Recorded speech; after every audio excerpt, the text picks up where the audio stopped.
Queria convidar os irmãos a abrirem a palavra de Deus, um salmo bem conhecido. John Stott considerava esse salmo como sendo a coroa de todos os salmos.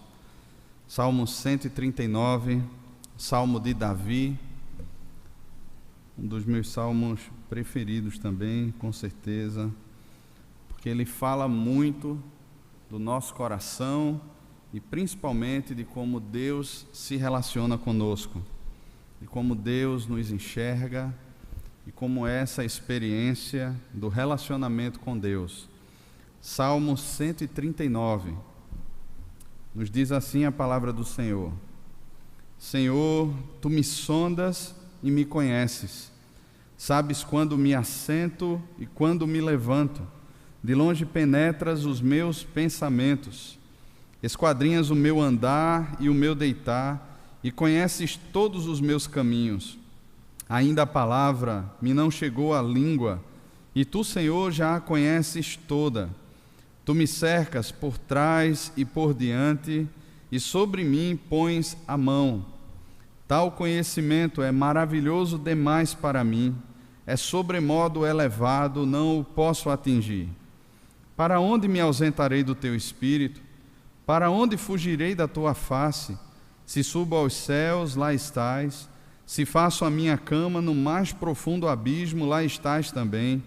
Se tomo as asas da alvorada e me detenho nos confins dos mares, ainda lá me haverá de guiar a Tua mão e a Tua destra me susterá. Se eu digo, as trevas com efeito me encobrirão, e a luz ao redor de mim se fará noite, até as próprias trevas não te serão escuras. As trevas e a luz são a mesma coisa, pois Tu formaste o meu interior, Tu me teceste no seio de minha mãe. Graças Te dou, visto que por modo assombrosamente maravilhoso me formaste. As Tuas obras são admiráveis e a minha alma o sabe muito bem. Os meus ossos não Te foram encobertos, quando no oculto fui formado e entretecido como nas profundezas da terra. Os Teus olhos me viram a substância ainda informe, e no Teu livro foram escritos todos os meus dias, cada um deles escrito e determinado, quando nenhum deles havia ainda. Que preciosos para mim, ó Deus, são os Teus pensamentos, e como é grande a soma deles. Se os contasse, excedem os grãos de areia. Contaria, sem jamais chegar ao fim. Tomara, ó Deus, desses cabo do perverso. Apartai-vos, pois, de mim, homens de sangue. Eles se rebelam insidiosamente contra Ti, e como Teus inimigos falam malícia. Não aborreço eu, Senhor, os que Te aborrecem, e não abomino os que contra Ti se levantam. Aborreço-os com ódio consumado. Para mim são inimigos de fato. Sonda-me, ó Deus, e conhece o meu coração. Prova-me e conhece os meus pensamentos. Vê se há em mim algum caminho mau e guia-me pelo caminho eterno. Amém. Vamos orar, irmãos, mais uma vez. Senhor, temos aberta diante de nós a Tua palavra, Pai. E rogamos agora, Pai, ao Senhor Espírito Santo, que venha sobre nós, que quebrante o nosso coração e que aplique a Tua palavra ao nosso coração. Senhor, muito mais do que um conhecimento lógico, faz em nós, Pai, ou gera em nós a vida do Senhor. Nos dá essa consciência de quem é o Senhor, de quem somos e da necessidade que temos do Senhor. Nos abençoa aqui nesse momento, Pai, no nome de Jesus. Amém. Meus irmãos, os salmos, eles são a expressão de um povo que adora a Deus. Eles não são mera produção teológica, e entenda teologia aqui não como algo ruim, mas como simplesmente produto de várias teorias ou de vários ensinos que agora meio que fazemos uma teologia sistemática e compilamos agora um livro e colocamos o nome dele Salmos. Não, não é assim.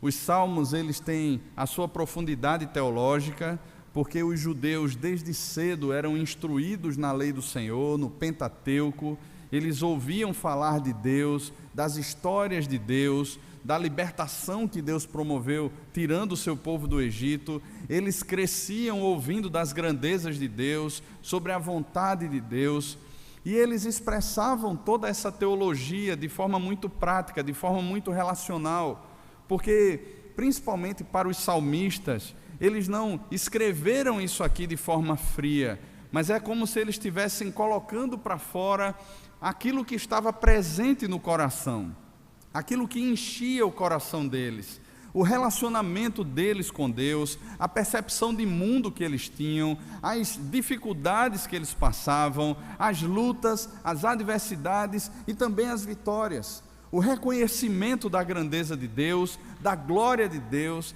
e do governo de Deus.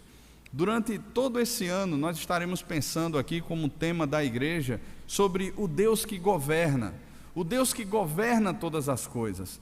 E nesse mês de janeiro, de forma mais específica, sobre o Deus que governa, é o Deus que criou todas as coisas. E eu fiquei pensando durante essa semana sobre a criação de uma forma mais geral. Me veio à mente, por exemplo, Isaías no capítulo 40, quando Isaías expressa ali a grandeza de Deus, quando Isaías fala da majestade de Deus, o Deus que criou todas as coisas e que governa sobre o cosmos, o Deus que chama cada estrela do céu pelo seu nome, e por ser Ele forte em força e grande em poder, nenhuma delas só vem a faltar. Todas obedecem à sua voz. Mas sabe, irmãos, eu fiquei pensando no Deus também que nos criou, de forma mais pessoal agora. No Deus que é transcendente, no Deus que cria todas as coisas, mas no Deus que é imanente também. E essa imanência de Deus, ela não se manifesta apenas na encarnação de Cristo. Ela não se manifesta apenas no advento, mas ela se manifesta em toda a Escritura. Deus, ele se relaciona com o homem. Desde o Éden, nós percebemos, já no capítulo 3, Deus descendo para ter relacionamento com o homem, para conversar com o homem, e o homem fugindo da presença do Senhor, porque já estava caído, morto nos seus delitos e pecados. Então Deus é um Deus que se relaciona, e relacionamento talvez seja uma palavra que nós temos perdido toda a sua profundidade. Zygmunt Bauman, ele fala que a nossa geração é uma geração líquida, é uma geração que vive relacionamentos líquidos, e quando muito nós conseguimos nos relacionar com as pessoas e ter algum tempo a mais de relacionamento e ter um tempo a mais de conversa ou de alguma coisa, quando esses relacionamentos são relações de trabalho ou algumas relações até familiares. E olhe lá que tanto no trabalho quanto na família, nós não fugimos o fato de mantermos relacionamentos superficiais.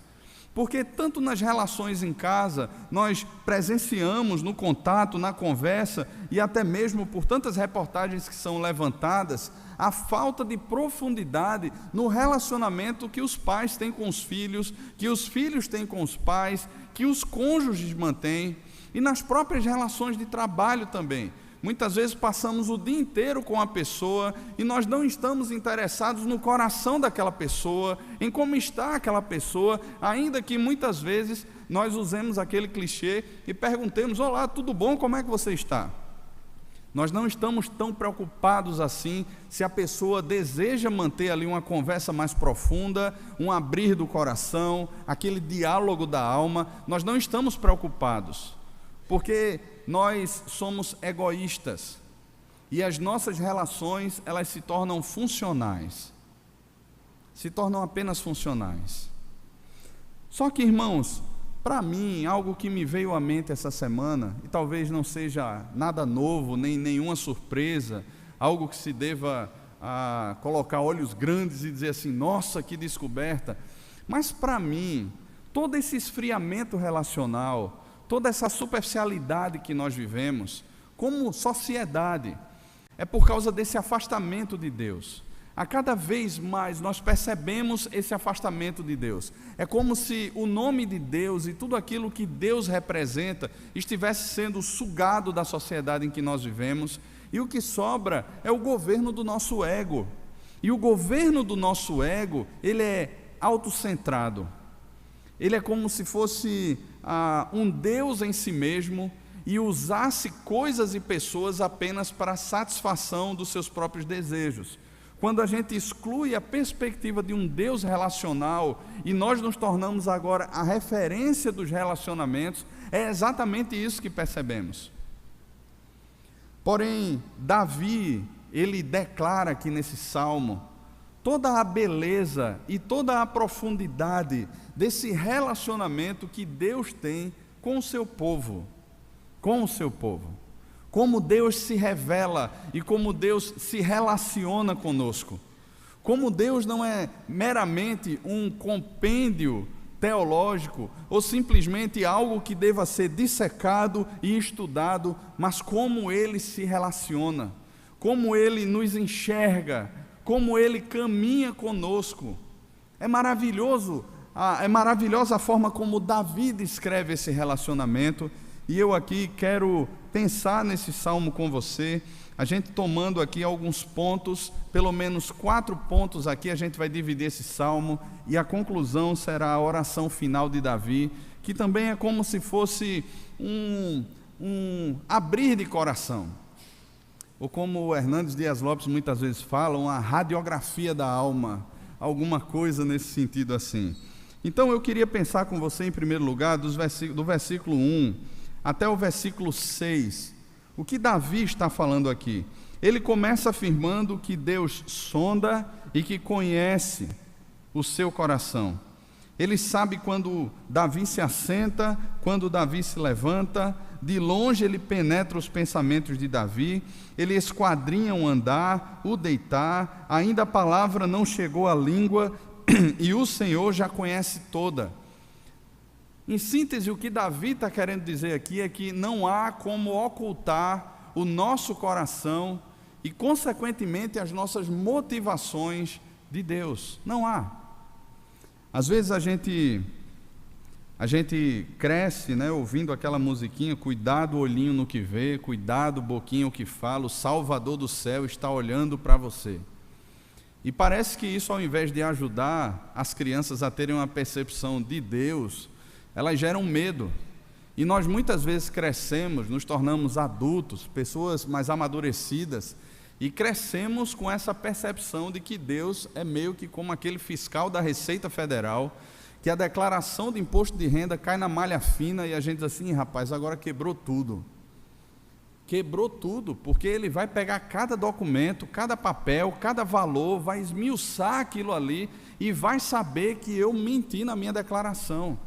Ou de repente, Deus é aquela lombada eletrônica, né, que está ali pronto para tirar uma foto do meu carro porque eu ultrapassei um sinal vermelho, ou passei do limite de velocidade, ou aquele guarda que está lá, né, escondido e de repente flagra a minha placa, e o temor no meu coração agora se a multa chegará ou não. É como se Deus fosse esse ser impessoal. É como se Deus tivesse uma relação apenas administrativa de causa e efeito. Como se Deus fosse aquela pessoa que está no seu gabinete de terno e gravata, muito bem vestido, com seu ar-condicionado ligado, com seu laptop aberto, pronto para esmiuçar ou pesquisar no nosso RG ou CPF os nossos acertos e erros. Parece que essa é a percepção que nós temos sobre Deus. Sabe, irmãos, o temor ao Senhor, o temor do Senhor, ele é uma realidade. Nós devemos sim temer a Deus, e a palavra temor, ela está associada muitas vezes a pavor mesmo, a tremer de medo. Mas na vida daqueles que são povo de Deus, nós não nos relacionamos com Deus apenas por causa do seu temor.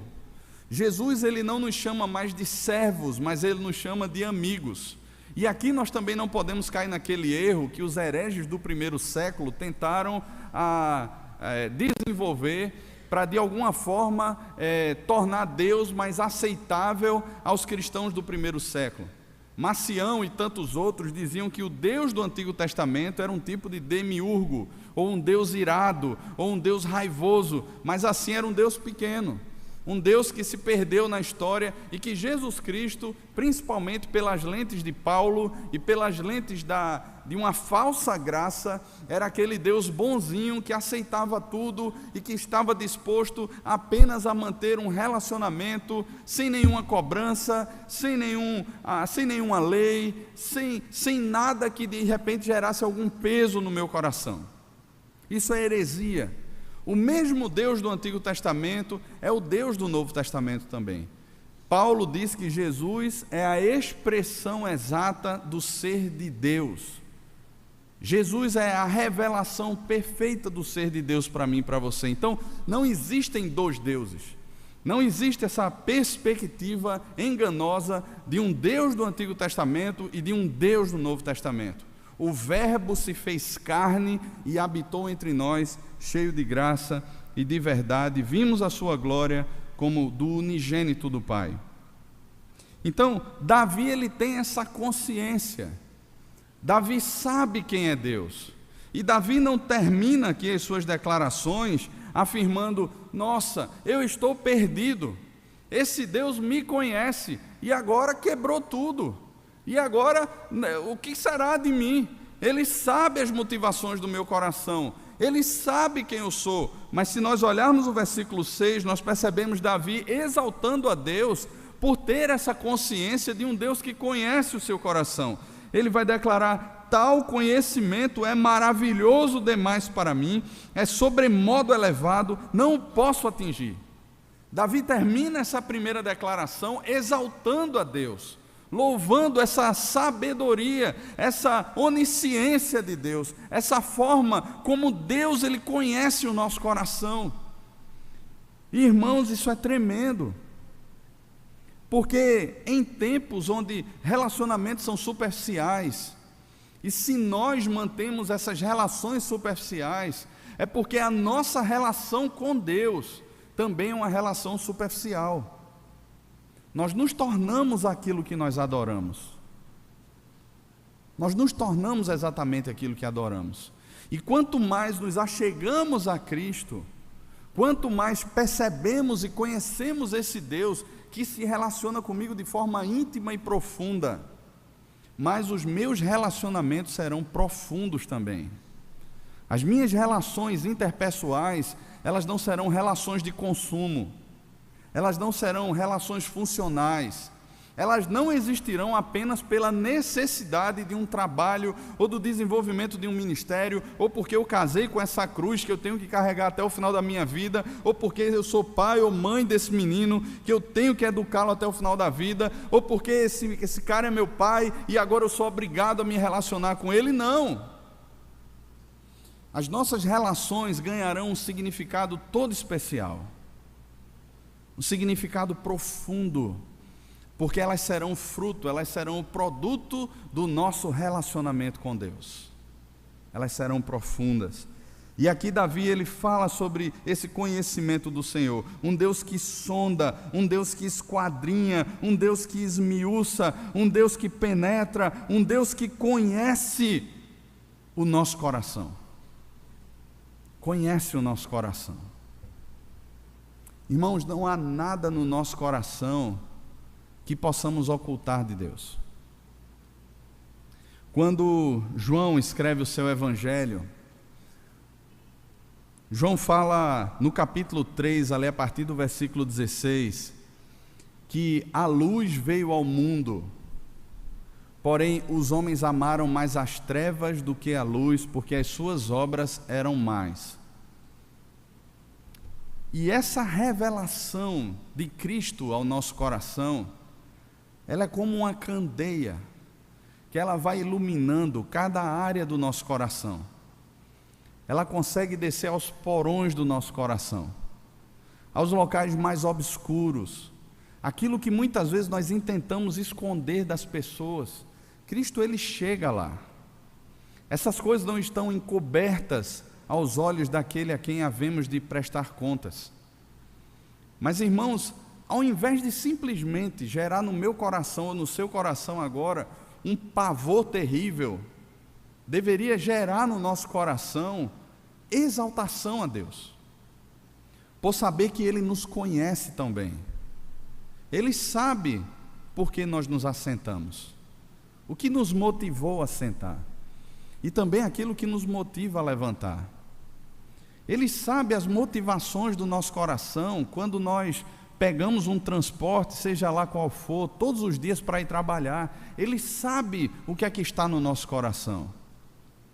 Não há como nós chegarmos aqui, domingo após domingo, e fazermos pactos com Deus, se ao sairmos daqui, o que está presente no nosso coração é simplesmente o desejo de seguirmos os nossos caminhos e a nossa vontade. Deus não se deixa enganar, irmãos. Deus, Ele não se encanta com os movimentos. Por exemplo, lá em João capítulo 6, quando aquela grande multidão seguia Jesus. Jesus havia multiplicado pães e peixes, tomou um barco, atravessou o mar, e multidões o seguiram, tomaram barcos também e o seguiram. E quando chegam na outra margem, eles ouvem de Jesus um discurso que é muito duro, porque Jesus não está impressionado com o número de curtidas, com o número de comentários nos seus posts. Jesus não está impressionado com o número de seguidores que ele tem, mas Jesus, ele está percebendo o coração daquelas pessoas. E Jesus começa a olhar para aquelas pessoas e começa a dizer assim: olha, vocês não estão me seguindo porque os milagres revelam quem eu sou e revelam o Pai, mas vocês estão seguindo porque vocês comeram e beberam e se fartaram. Jesus está discernindo a motivação do coração daquelas pessoas. E aqueles homens e mulheres, eles começam a ir embora. E Jesus agora se dirige aos 12, aos seus discípulos, e pergunta: e vocês também não vão? E Pedro então toma a palavra e responde: para quem iremos nós? Para quem? Só tu tens as palavras de vida eterna, e nós temos crido e conhecido que tu és o Santo de Deus. Pedro exalta a Cristo naquele momento. Pedro está tendo a consciência, o Espírito tem dado a Pedro essa consciência de que Cristo é o Santo de Deus. E Pedro então, com os outros, estão permanecendo ali, não pelos pães e peixes, não porque querem algo que a mão de Cristo possa fazer por eles, em favor deles, mas por causa de Cristo. Ele conhece as motivações do nosso coração. Mas há um segundo aspecto desse relacionamento que é descrito do versículo 7 até o versículo 12. Deus conhece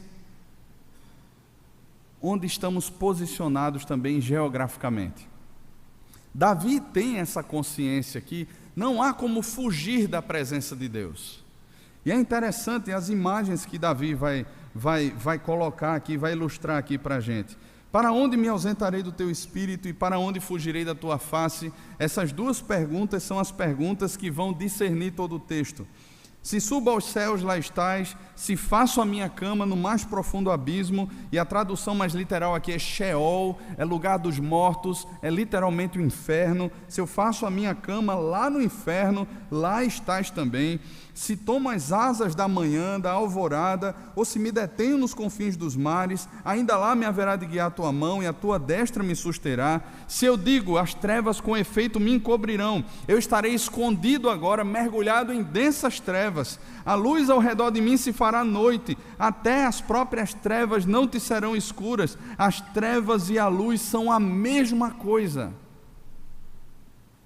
Davi está dizendo aqui: olha, não há como fugir do teu espírito, não há como eu me ausentar da tua presença. Sabe, irmãos, e eu lembro de uma vez, um adolescente conversando comigo, estava lá expondo algumas questões da vida dele, que não vem ao caso, e uma pergunta que eu fiz para ele naquele momento: mesmo você se ausentando da vista ou das vistas de todos, você consegue se esconder da presença de Deus? Porque, irmãos, muitas vezes nós tentamos fazer as coisas e isso aqui representa essa nossa superficialidade na relação com Deus. Muitas vezes nós tentamos fazer ou ocultar das pessoas muitas coisas que fazemos. Você está lá no computador, vendo o que não deve, de repente alguém entra, você muda rapidinho. Ou aquela viagem que a pessoa faz para muito longe, e de repente diz assim: rapaz, eu estou aqui sozinho, estou aqui carente, ninguém vai ficar sabendo do que eu vou fazer aqui. Ou de repente aquele pensamento dizer assim: rapaz, ainda bem que eu passei aqui, ninguém me flagrou, ninguém viu.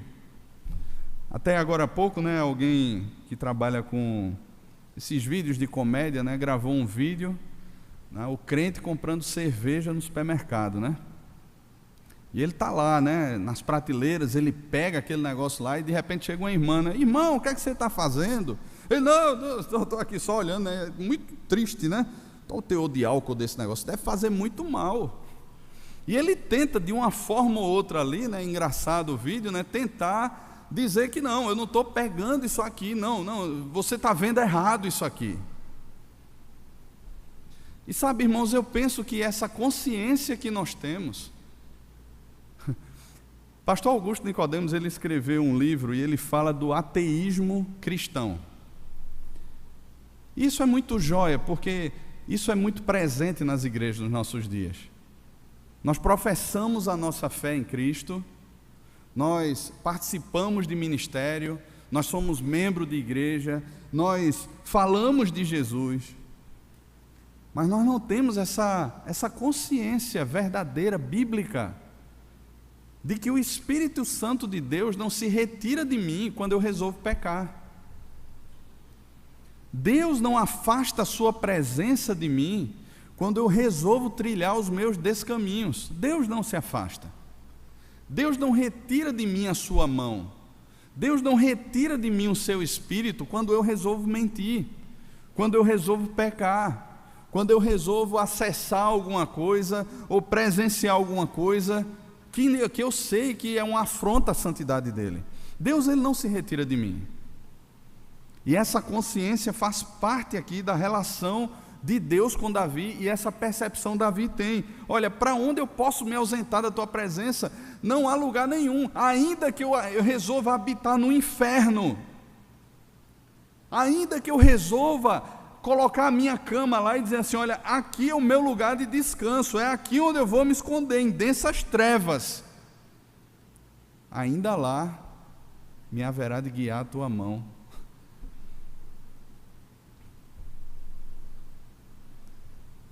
Essa percepção, irmãos, não gera no coração de Davi agora apenas um sentimento de culpa, apenas uma percepção, até porque Davi é um homem que tem essa consciência, e ele já foi confrontado por pecados muito graves.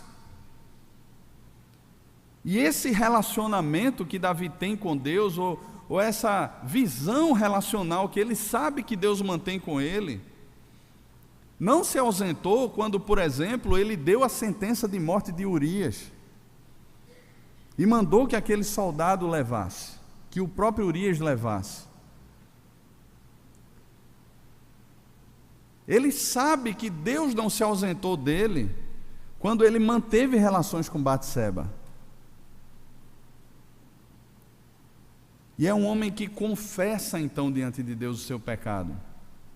Se os irmãos lerem, ou aqueles que já conhecem o Salmo 51, nós temos ali a confissão de pecado de Davi, quando Davi é confrontado pelo profeta Natã. E Davi revela ali esse conhecimento de Deus que ele possui. Ele sabe que qualquer prazer ou qualquer alegria transitória que ele possa ter não é capaz, não chega aos pés da alegria da salvação. É por isso que ele ora a Deus: Senhor, restitui-me a alegria da tua salvação. E mais, quando ele afirma: pequei contra ti e contra ti somente. Ele sabe que Deus não se ausentou naquele momento de pecado. Da mesma forma, irmãos, não são apenas os olhos das pessoas, não é apenas o julgamento que alguém possa levantar porque fomos pegos. Deus, Ele vê, Ele enxerga, Ele conhece e Ele está conosco sempre. E o porquê de tudo isso? E Davi, agora do versículo 13 ao versículo 17, ele expressa isso diante de Deus. Eu estava estudando esse versículo 13 e eu me dei conta aqui de duas palavras aqui que muitas vezes a gente passa e a gente confunde elas, até porque algumas delas são repetidas depois, e a gente pensa então que essas palavras têm o mesmo significado e não tem. Por exemplo, versículo 13, Davi usa a palavra formaste e me teceste. Formaste para nós é algo que está sendo construído. E quando a gente segue a narrativa aqui do versículo 13 em diante, a gente tem a impressão de que era simplesmente o ato de Deus estar formando Davi no ventre da sua mãe, ou de estar tecendo Davi ali no ventre da sua mãe. É uma construção, é essa imagem que nós temos. Só que essas duas palavras, elas não expressam isso. Na nossa tradução, para harmonizar o texto, foram colocadas essas duas palavras. Mas, por exemplo, a palavra formar, ela tem um sentido literal de obter, de adquirir. É uma possessão. E aqui, irmãos, nós temos a base para todo o nosso relacionamento com Deus. Só conseguimos perceber a Deus e nos relacionar com Deus de forma profunda quando nós temos essa consciência bíblica de que nós somos possessão do Senhor. Nós fomos obtidos, adquiridos, fomos criados para Ele, pertencemos a Ele. Não tem como ter essa consciência alguém que não tem o senso de pertencimento. Eu pertenço a Deus, eu sei que o meu Redentor vive e por fim se levantará sobre a terra, eu sei em quem tenho crido, estou certo que é poderoso, guardará o meu depósito até o dia final. Não tem como nós termos esse relacionamento profundo se a nós não é dada essa consciência do Espírito de que nós somos do Senhor, de que pertencemos ao Senhor, de que Ele é meu e eu sou dele. Mas a outra palavra é muito jóia também. A palavra tecer aqui, ela tem um sentido de guardar, de cercar, de proteger. E eu vejo aqui outra doutrina bíblica maravilhosa, que não só Deus nos tem para Ele, mas Deus guarda a vida daqueles que são seus até o dia final. Deus protege, Ele cerca, Ele guarda a vida daqueles que são deles até o final. Agora, fica mais fácil para a gente pensar nas estruturas do começo do Salmo, porque Davi é um homem que é seguro. Davi não é alguém que está em crise existencial tentando se afirmar em relacionamentos outros. Davi não é alguém que está buscando sentido e significado para a sua vida em outros relacionamentos, até porque ele tem essa consciência de que ele pertence a Deus. Deus é o sentido maior da sua vida, é o significado maior da sua existência, é aquele que guarda ele, é aquele que o protege. Por isso o coração dele é tão seguro. Encontrou um porto seguro no Senhor. Ele não tem o que viver provando para as pessoas. Deus em Cristo já o aprovou para si. E aqui ele está falando sobre isso.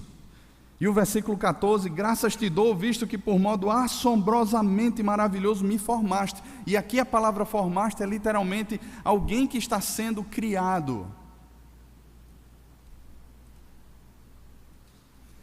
As tuas obras são admiráveis, a minha alma o sabe muito bem, ela tem certeza, convicção disso. Os meus ossos não te foram encobertos quando no oculto fui formado e entretecido como nas profundezas da terra. Os teus olhos me viram a substância ainda informe, e no teu livro foram escritos todos os meus dias, cada um deles escrito e determinado quando nenhum deles havia ainda. E aqui me recordo as palavras de Paulo em Romanos capítulo 8, a partir do versículo 28, quando o apóstolo Paulo ele declara ali: todas as coisas cooperam juntamente para o bem daqueles que amam a Deus. Não existe acaso na vida daquele que é servo de Deus. Não existe, olha, foi algo que não saiu como planejado. Eu não estou excluindo aqui a nossa responsabilidade, irmãos, mas essa soberania de Deus, os decretos eternos de Deus estão acima até da nossa responsabilidade. Não há nada que fuja do controle de Deus. Não há nada que fuja. Deus, Ele é Senhor da existência. Abraham Kuyper já dizia que não há um centímetro sequer no universo criado que Jesus não olhe e diga, é meu. Ele é o dono, Ele é o Senhor de todas as coisas. Ele reina soberanamente sobre todas as coisas. E a nossa história está escrita, cada um dos nossos dias escritos e determinados pelo Senhor. Eu estava assistindo uma entrevista um dia desse. Era um teólogo arminiano e um ateu. E o ateu fez uma pergunta para ele que ele ficou sem resposta, até porque, de acordo com a sua teologia, realmente não existe resposta para isso. A questão que o ateu levantou foi se, mais ou menos, nós somos como pessoas obrigadas a correr uma corrida que nós não queremos correr. E aí nós somos obrigados a correr essa corrida, cujos resultados da corrida também já estão determinados, se isso não é uma arbitrariedade.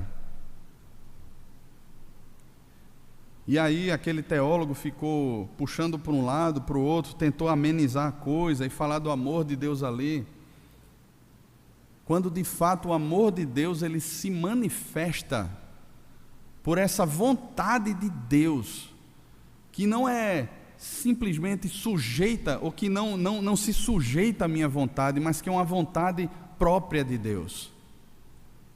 O apóstolo Paulo, quando termina ali o capítulo 11 da sua carta aos Romanos, ele termina exaltando essa suficiência, essa supremacia de Deus.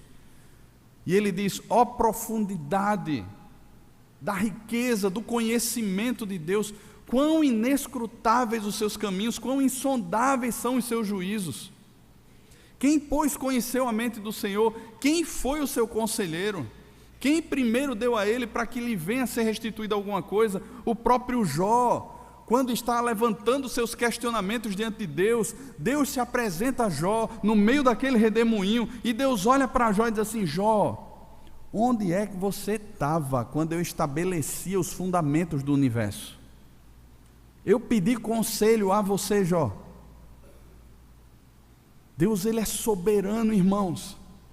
Ele é supremo, e é esse Deus que nos guarda, é esse Deus que tem a nossa vida na palma das suas mãos, é esse Deus que, como Isaías descreve no capítulo 40, criou todas as coisas, que governa todas as coisas, mas que ao mesmo tempo olha para seres como nós, tão pequenos diante de todo o cosmos, e diz assim, como dizes, pois, ó Jacó, o teu direito passa despercebido diante do Senhor teu Deus. Deus, Ele enxerga, Deus, Ele contempla o nosso coração. Quando Israel está reclamando no Egito, está chorando, está sofrendo por causa dos seus exatores, Deus diz que o clamor do seu povo, as lágrimas do seu povo chegaram até os céus, e que Ele estava descendo para libertar o seu povo. Deus, Ele nos conhece, irmãos. Deus, Ele determinou a nossa história. Ele é Senhor da nossa vida. Todos os nossos dias foram escritos e determinados quando nenhum deles havia ainda. E Davi mais uma vez exalta ao Senhor, que preciosos para mim, ó Deus, são os teus pensamentos, e como é grande a soma deles. Se os contassem, excedem os grãos de areia. Contaria sem jamais chegar ao fim. Isso gera exaltação. Davi está exaltando a supremacia de Deus. Davi está exaltando a glória de Deus, como um Deus tão grande, como um Deus tão poderoso, como um Deus tão suficiente, como um Deus tão cheio de glória, se relaciona comigo. É isso que Davi está declarando. E a partir do versículo 19, parece uma contradição a toda poesia. Alguns exegetas, algumas pessoas de escolas mais liberais chegam a dizer que o versículo 18 ao versículo 22 talvez fosse um acréscimo ao Salmo, porque parece que quebra a sequência do Salmo, mas não quebra. Não quebra. Ele faz parte do Salmo 139. E Davi, ele está colocando agora aqui, expondo o seu coração, porque depois de falar de um Deus tão grande, e de um Deus que se relaciona com ele de forma tão profunda, tão íntima, Davi agora percebe pessoas que não fazem parte dessa aliança, e que se rebelam deliberadamente contra esse Deus. Quando a gente lê esse texto aqui, a gente encontra palavras como ódio, a gente encontra palavras até como aborreço, e a palavra aborrecer aqui é odiar mesmo, e com ódio consumado, com ódio pleno, com ódio que já foi completamente discutido no coração e que está presente lá no coração. Davi fala de ira aqui, de revolta, de indignação. Mas sabe, irmãos, talvez na nossa mente surja aquela questão, olha, não há aqui uma incoerência, por exemplo, com as palavras de Cristo lá em Mateus 5, a partir, eu acho, do versículo 38, quando Jesus vai falar da vingança. Se você puder abrir lá rapidamente, Mateus capítulo 5, a partir do versículo 38, veja só: ouvistes o que foi dito, olho por olho, dente por dente. Eu, porém, vos digo, não resistais ao perverso, mas a qualquer que te ferir na face direita, volta-lhe também a outra, e ao que demandar contigo e tirar-te a túnica, deixa-lhe também a capa. Se alguém te obrigar a andar 1 milha, vai com ele 2, dá a quem te pede, não voltes as costas ao que deseja que lhe emprestes. Olha, se você seguir aí o versículo 43, amarás o teu próximo e odiarás ao teu inimigo, eu porém vos digo, amai os vossos inimigos e orai pelos que vos perseguem. Talvez no nosso coração seja suscitada aí essa interrogação, né, ou esse princípio de incoerência bíblica. Como é que Davi está odiando? Como é que Davi está falando de ira, de ódio consumado, quando Jesus lá na frente vai falar que nós devemos amar os nossos inimigos, orar pelos que nos perseguem? Que história é essa? Não há incoerência nenhuma, irmãos, porque Davi, quando fala o versículo 20, ele diz: eles se rebelam insidiosamente contra ti, e como teus inimigos falam malícia. E quando Jesus fala em Mateus 5, a partir do versículo 38 ali, entrando também no amor ao próximo, Jesus está falando de inimigos pessoais nossos, não são inimigos de Deus. E contra os nossos inimigos, contra pessoas que se levantam como adversárias nossas, nós somos chamados a orar. Se pede para caminhar 1 milha, caminha 2. Se pede a capa, dá a túnica também. Ora por eles. Vai amontoar brasa viva na cabeça deles. Mas aqui essas pessoas são inimigas de Deus. E outro ponto interessante aqui é que Davi, ainda que tenha toda essa indignação no seu coração, contra pessoas que não se sujeitam ao senhorio de Deus, contra pessoas que não se relacionam, nem admitem esse Deus criador que se relaciona, que intervém, que salva, que tem uma vontade, Davi não olha para essas pessoas assim: Deus, eu serei o executor da tua justiça sobre a terra, eles são teus inimigos, são meus também, e agora eu irei executar a tua justiça. Não. Davi sabe que ao Senhor pertence a vingança, Davi sabe, mas Davi diz assim: tomara, ó Deus, desses cabo do perverso. Ele está dizendo assim: tomara o Senhor fizesse isso, eu não serei o executor, tomara que o Senhor fizesse isso. Davi não se coloca aqui como alguém que vai realizar a justiça de Deus sobre a terra. ainda que seja uma oração imprecatória, ainda que Davi esteja colocando a vida desses homens, ele coloca a vida desses homens diante de Deus. Ao contrário do que vemos nos nossos dias, irmãos. Nós não devemos ser tolerantes. Nós não devemos absorver os conceitos desse mundo, as ideologias desse mundo. Nós não devemos tolerar nenhuma vírgula sequer. A nossa posição, o nosso posicionamento, ele deve ser bíblico. Diante de qualquer coisa, deve ser bíblico. A Escritura Sagrada é a nossa única regra de fé e de prática. Ela é quem rege a nossa vida.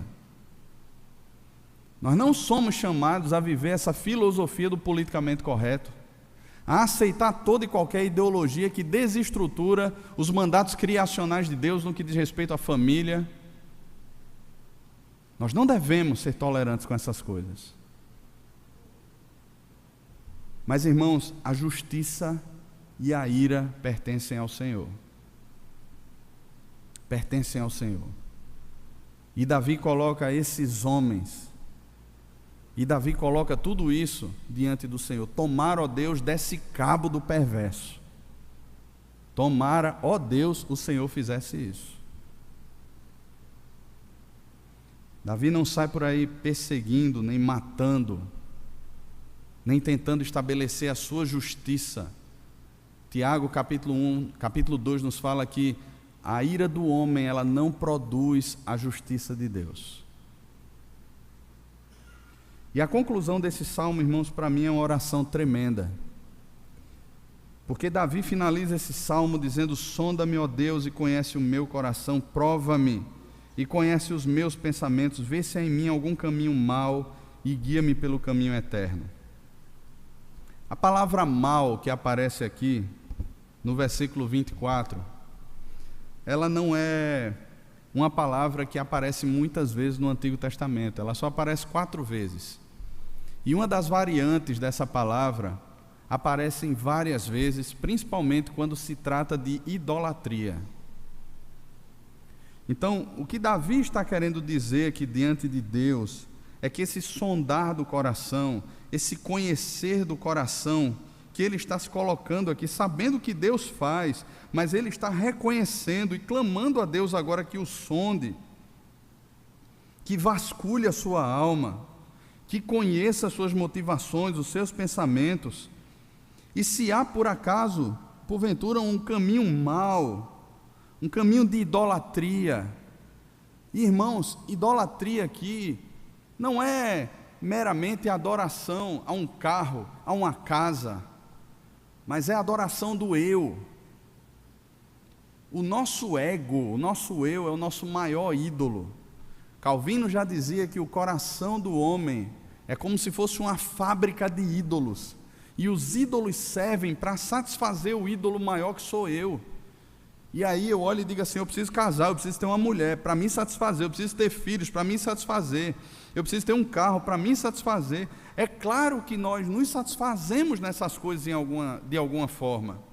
Entretanto, irmãos, esse caminho mau é o caminho do homem de sangue, é o caminho do homem perverso, é o caminho do homem que não conhece a Deus, que se apega a essas coisas, que tem essas coisas como se elas fossem o produto final, como se elas fossem a sua grande satisfação. Então, quando eu passar naquele concurso, quando eu fizer aquele curso, quando eu fizer aquela viagem, quando eu tiver aquela casa, aquele apartamento, aquele carro, quando eu mudar daqui para outro país e tiver uma vida melhor, qualquer coisa onde a gente coloca a esperança, a expectativa da nossa vida, é caminho mau e precisa ser revelado ao nosso coração. Ele tratou do homem perverso e do homem mau, mas agora ele se coloca como alguém necessitado, que precisa que Deus vasculhe o coração e agora exponha para ele: está aqui, Davi. Davi, existem esses ídolos que estão presentes aqui, e que precisam ser tratados. E aí a gente se coloca diante de Deus pedindo a sua graça e a sua misericórdia, dizendo assim: Deus, trata com isso. Talvez seja grande demais para mim, talvez seja duro demais tratar isso, talvez Talvez o preço seja muito caro, talvez eu tenha que perder muita coisa, mas Deus, vê se é em mim algum caminho mau. E aí, guia-me no caminho eterno. Me livra do caminho mau, Senhor. Me livra da idolatria. Me livra do egocentrismo. Me livra de pensar que eu sou protagonista da minha história. Me livra disso. Irmãos, que o Senhor nos abençoe e que o Senhor trate profundamente com o nosso coração. Nós vamos participar da mesa do Senhor, a mesa da graça, da aliança do Senhor. E é sempre bom, em momentos onde a gente se achega à mesa do Senhor, colocar o coração diante de Deus, discernir o corpo de Cristo. Quem come e bebe sem discernir o corpo, come e bebe juízo para si. E não é que agora eu deva deixar de participar da mesa porque eu percebi alguma coisa, mas o chamado da palavra é: olha, abandona esse negócio aí. Não é deixar que a mesa ou que o pecado afaste você da mesa, mas é dizer assim: Senhor, por tua graça, a graça que o Senhor me recebe a participar da tua mesa, me afasta do pecado, me afasta do caminho mau, me afasta dos ídolos, me afasta, Senhor, de todas essas tendências que insistem em ficar no meu coração e que não pertencem mais à nova vida que o Senhor me deu em Cristo. Vamos orar assim. Feche os seus olhos, curve a sua cabeça. Tem aí um tempo de oração. Queria convidar os presbíteros para virem já à frente, para nos auxiliarem na distribuição dos elementos.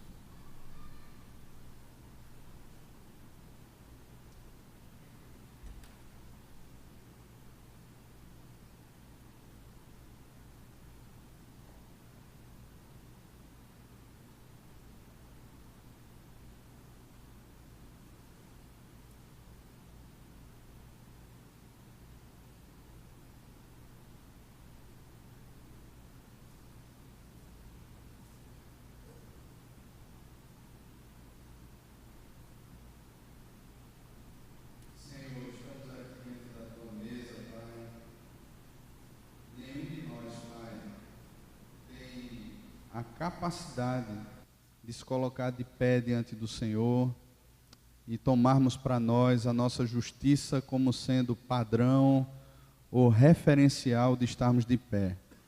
É por a graça do Senhor, Pai. O Senhor nos justificou.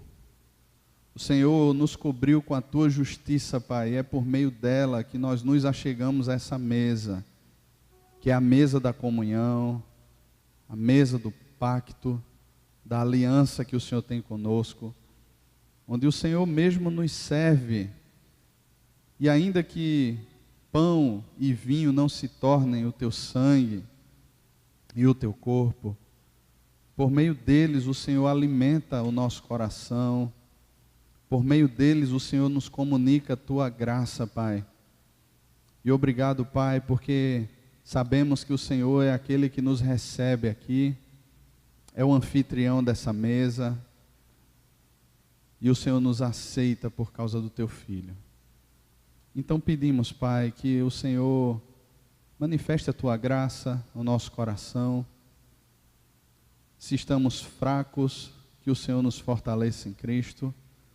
Se estivermos desanimados, que o Senhor nos dê um novo ânimo. Se estamos sem esperança, que o Senhor em Cristo renove a nossa esperança. E que possamos subir com asas como águia, correr e não se cansar, porque esperamos no Senhor. Nos abençoa sim, Pai, e com a convicção de que somos teus e estamos voltando para o Senhor. No nome de Jesus. Amém.